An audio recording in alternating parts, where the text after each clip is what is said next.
was standing outside the bedroom window, 3 feet away, looking directly into the camera he'd hidden in the smoke detector. He smiled. "Hey there, Hologrin here.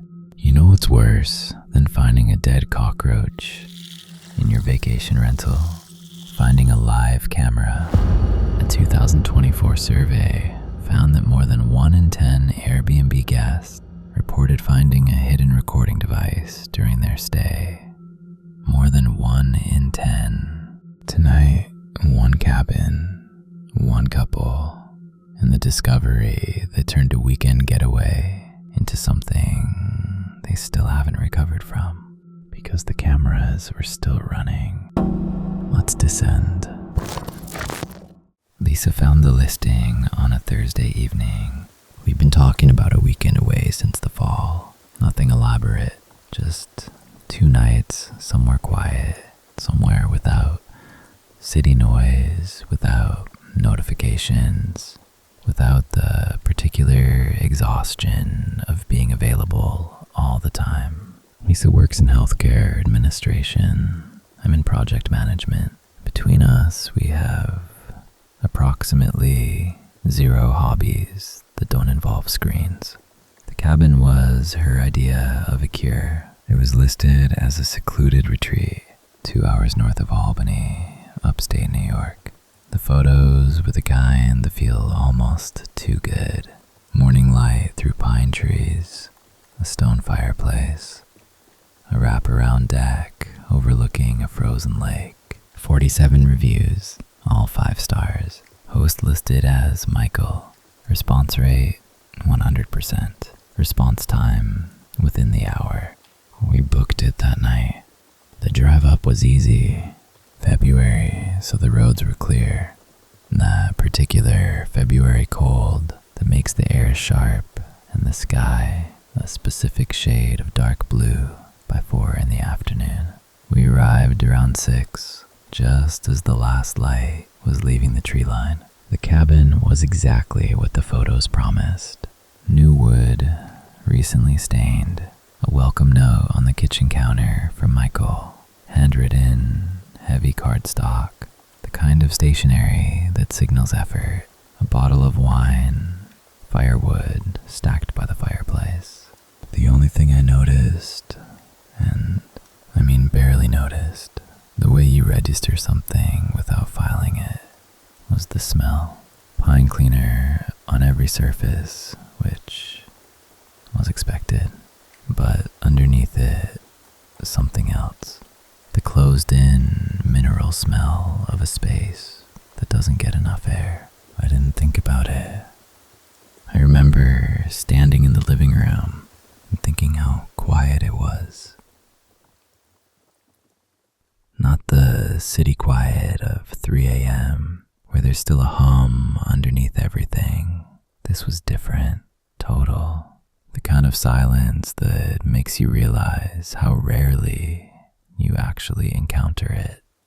The cabin was a single story, open plan, living room flowing into kitchen, 1 bedroom down a short hall, 1 bathroom, everything clean, everything considered. There was no reason to feel uneasy. And yet, we ate dinner, opened the wine, started the fire. By 9 o'clock, we were relaxed in a way we hadn't been in months. Lisa fell asleep on the couch. I stayed up reading, watching the fire die down. That's when I noticed the door. It was tucked at the end of the kitchen, narrow, painted the same white as the surrounding wall. Easy to miss. I'd walked past it twice without registering it. When I tried the handle, the metal was cold. Colder than anything else in that room. Like it had been sitting in a freezer. And it didn't move. Not stuck. Not jammed. Completely solid. Dead bolted. I pulled twice to be sure. The metal bit into my palm. I checked the listing on my phone. The description mentioned no basement. No storage room, no lower level. The floor plan showed the cabin as a single story with no sublevel access. Probably just a utility closet, I thought. Locked for liability. Normal. I went to bed. I should have left. The motion sensor woke me at 2 a.m. with a click. Sharp. Mechanical. And a floodlight punched through the curtains. Sodium white. The kind that doesn't warm anything. Just strips it of color. The whole room went flat and shadowless for 3 seconds. Then cut back to black. My eyes were still adjusting when it triggered again. Cut out. I got up, went to the window, looked out. Nothing. Just pine trees and snow, and the frozen surface of the lake, catching what little moonlight came through the cloud cover. Animals, I told myself. A deer, the fox. The sensor was probably oversensitive. I almost went back to bed, but something made me check my phone, looking for the cabin's Wi-Fi to confirm my connection. The network list loaded. The cabin network was there. Pineview Retreat. Right below it was a second network I hadn't connected to. The name was PV Interior 5G. I didn't think much of it. PV. Probably Pineview, the name of the cabin. Interior, maybe a second router for coverage. Plenty of rural places run dual networks. I set the phone face down and went back to sleep. At 3:40 a.m., I awoke to footsteps. Not on gravel, not on the deck. Above me. The ceiling was 6 feet above my head. The footsteps were slow. Each step distinct. Measured, like someone counting. And they crossed directly over the bed. One end to the other. Then stopped. The cabin was a single story. There was nothing above us but the roof. I was lying on my back. I didn't move. I lay there in the dark, listening to absolute silence. 30 seconds. A minute. The silence stretched out, total and still. My heart was going faster than it should have been. I told myself, old wood expanding in the cold, a branch on the roof, the sounds a building makes when it settles. I didn't sleep much after that. Saturday morning was bright and cold and completely normal. We made coffee. Lisa suggested a walk. I didn't mention the footsteps. It felt like the kind of thing that sounds ridiculous in daylight. By 10 o'clock, I was almost convinced I'd imagined it. The smoke detector in the bedroom was the lowest on the ceiling, maybe 7 feet up, directly above the bed. I noticed it chirping faintly around noon. Low battery, standard. I stood on the bed frame to reach it, twisted the cover, reached in for the 9-volt. My fingers found something that wasn't a battery. Small, cylindrical, warm, genuinely warm, the way something gets when it's been powered for hours. I could feel a thin cable attached to it. My fingers traced it, glass at one end, lens. I pulled my hand back like it had bitten me. Then I reached in again and pulled it out. Stood there on the bed frame looking at it. It was a pinhole camera, roughly the diameter of a pencil eraser. Lens facing outward through a hole drilled in the smoke detector housing, oriented to cover the entire bedroom. I edge of the mattress, held it in my palm. The camera was real. The cable running from it was real. Thin, nearly invisible, warm in a way that wires get when they've been powered for hours. It ran up behind the smoke detector mount and disappeared into the wall. There was a faint smell near it, hot plastic, something that had been running for a long time. Someone had put a camera in the bedroom, above the bed, and run a cable from it into the wall. I called Lisa in from the other room. I showed her. I watched her face go through several things. Confusion, understanding, then a very specific kind of stillness that was more frightening than panic. She said, "How long has it been running?" I didn't have an answer. We went through the cabin systematically, room by room, surface by surface. The bathroom mirror had a second camera, housed in the frame facing the shower. The lens was the size of a grain of rice, set in a drilled channel behind the beveled edge. If you weren't looking for it, specifically with a flashlight at the right angle, you wouldn't find it. The bookshelf in the living room held a third camera, built into the spine of a big hardcover book, positioned between two real books, angled to cover the couch and the front door. A fourth above the kitchen window, integrated into the curtain rod mount, covering the kitchen table. A fifth, and this one took us 40 minutes to locate, inside the bedroom closet, mounted in the upper corner, angled downward through a gap between the shelf bracket and the wall. 5 cameras, every room, every angle. Nothing in this cabin was unwatched.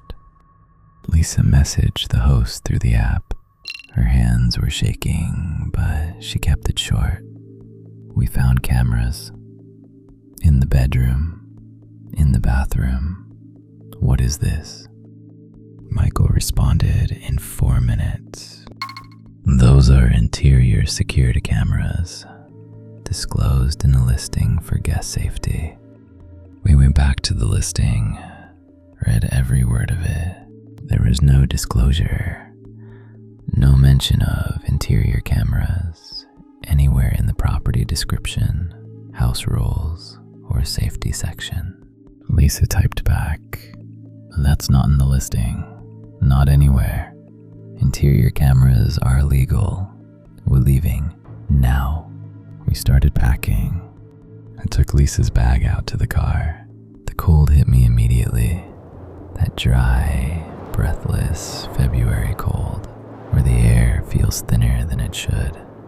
I loaded the trunk, got in, breath coming out in clouds, turned the key. Nothing. The dashboard lit up, then dimmed. The engine didn't turn over. Dead battery. The battery had been fine on the drive up. It had been fine that morning. It was a 3-year-old car that had never had a battery issue. I got out and checked the hood. It wasn't sitting quite flush on the driver's side. A gap, thin as a finger along the front edge, like it had been opened recently and not fully pressed shut. I hadn't opened the hood since Tweet arrived.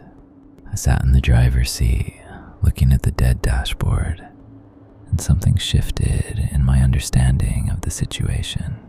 A slow, cold recalibration. The way a picture changes when you step back far enough to see the whole frame. This was not a series of unrelated coincidences. It was 3 p.m. We had cell service in one place only, a corner of the back deck. If you held the phone at shoulder height and didn't move, trial and error. 2 bars, enough to search. The nearest town was 14 miles down a state road with no shoulder and no lighting. Walking in February dark and temperatures dropping toward the teens was not a viable option. We were, practically speaking, staying the night whether we wanted to or not.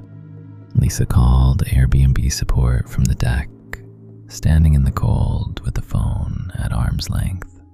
She explained what we'd found. The support agent opened an investigation, apologized, said someone would follow up within 24 hours. 24 hours. I called the county sheriff's non-emergency line, explained the situation. The dispatcher took down the address, said a deputy would be out, but given the location and current calls they were running, it could be a few hours. We went back inside, barricaded the bedroom door with a wooden chair wedged under the handle at an angle, covered the cameras we'd found with strips of duct tape from a roll in the kitchen drawer, kept our coats on. Neither of us said anything. The silence had a weight to it now. At 7:48 p.m., the app sent a message, not from the support team, from Michael. Please don't leave. You're completely safe. I promise. There's been a misunderstanding. Just stay where you are, and I'll explain everything. Lisa read it twice. Then she set the phone down on the bed very carefully. The way you set something down when your hands are shaking. She looked at me. He said, "Don't leave." She paused. How does he know we tried to leave? Neither of us had mentioned the car. Not to Airbnb. Not in any message. We sat on the bedroom floor with our backs against the bed, away from the windows, and Lisa started researching Michael's other listings. There were 7, all remote, all in upstate New York, Vermont, and western Massachusetts, all presented with the same careful photography: morning light, stone fireplaces, lake views. She started reading reviews backward, most recent first. On 3 of the 7 properties, there were reviews that had been deleted. Not hidden, deleted. Lisa found 2 of them before they expired.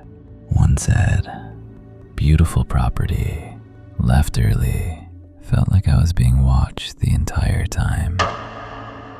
Can't explain it." The other said only, "Do not stay here." The second review was from 8 months ago. The profile that posted it had been deactivated. I checked the camera we'd covered in the bedroom, the one in the smoke detector. I'd taped over the lens but left it intact, thinking we'd document everything for the police. I lifted the tape now, just for a moment, to look at the lens. The lens was pointing at the opposite wall. I had left it pointing at the bed. Every pinhole camera I'd seen was fixed mount. This one had moved.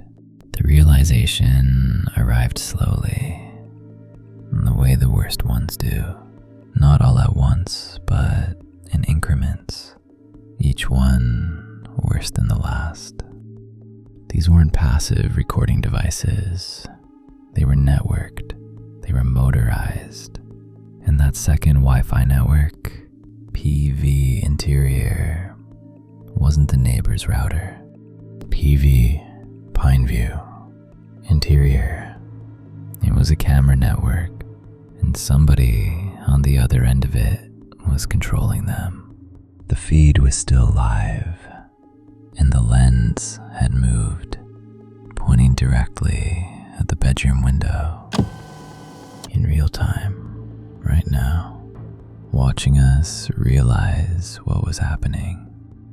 At 8:22 p.m., we heard a truck on the access road. Headlights swept across the bedroom curtains. A vehicle pulling up to the cabin, parking by the front door. We heard the engine cut, a door, footsteps on the wooden deck steps, then a knock, measured, polite. A man's voice, calm, helpful. "I'm Michael. I manage this property. I heard there is an issue with your car. Dead battery happens with the cold up here. I brought a jump kit." We didn't answer. Michael knocked again. Same measured rhythm. "I know this has been a rough night. The cameras. There's a reason for them. I should have been up front in the listing. I'm sorry about that. Just 5 minutes, please." The please was what I remember most. Not angry, not threatening. Conversational, patient. Like someone who'd said this before and knew how to wait. We heard him try the front door. The lock held. Then silence. Maybe 2 full minutes of it. Then footsteps moving around the side of the cabin. Misa grabbed her phone. The second Wi-Fi network. PV interior. She connected to it. No password. The browser loaded a dashboard. 4 live feeds in a grid. Bedroom, bathroom, living room, and the front porch. Lisa opened the camera app. Michael was standing directly outside the bedroom window, 3 feet away. The motion sensor light was on, the same one from 2 a.m., and it was bright enough that I could see his breath. Vapor in the cold. He wasn't looking at the window. He wasn't looking at us. He was looking at the camera, at the lens, directly into it. The way someone looks when they know exactly where a camera is, because they put it there. I was breathing through my mouth, so he couldn't hear me through the glass. He smiled. Not a threatening smile. Something more patient than that. Something that said, "I've done this before. I know how this part goes. I can wait as long as you need." The sheriff's deputy arrived 19 minutes later. When the cruiser's lights hit the property, Michael was gone. No truck, no footprints visible in the dark. The ground was frozen solid, not soft enough to leave prints. The motion light was off. The deck was empty. He had left in the time between the first glimpse of headlights on the access road and the deputy reaching the front door. Maybe 90 seconds. We showed the deputy the cameras, showed him the messages, showed him the camera that had moved. He found the basement entrance in 14 minutes, an exterior hatch on the north side, buried under leaves, covered by a board painted to match the foundation. You could tell it had been opened recently, the paint on the underside still wet looking. Not locked, just covered, waiting. He called for backup before he went down. What they found: a low-ceilinged room, roughly the footprint of the cabin, a folding table with a computer setup, 2 monitors, a processing unit, a rack of hard drives. The monitors were dark, but the system was still warm. A cot against the far wall, food wrappers, a space heater, a lamp on a timer. The hard drives contained 340 hours of footage, organized in folders by guest arrival day, going back 3 years. Bedroom footage, bathroom footage, every room, dozens of couples, families, a woman traveling alone, a man who appeared to be on a work trip.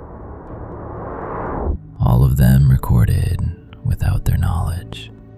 The detective who called us the following week said the footage indicated Michael hadn't been sleeping off-site during guest stays. There were signs of habitation in the basement, a cot, food wrappers, a portable heater. He had been down there the entire time. The footsteps I'd heard at 3:40 a.m. above us on a single-story roof. I thought about that, how sound travels through a building, how a sound from the basement can echo upward through the floor joists and seem, in the dark and half asleep, like it's coming from above you. Michael was never found. His properties were removed from the platform. The investigation is still technically open. We testified twice. 3 months later, we thought it was over. Lisa was looking at the Airbnb app for a different trip. She noticed a notification she'd missed. Someone had viewed her review of the cabin. She clicked. The profile was new, created 2 days after the news broke. No reviews, no photo, just numbers. But there was a profile picture.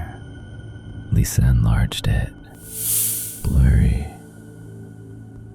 Taken from a low angle, looking upward through trees.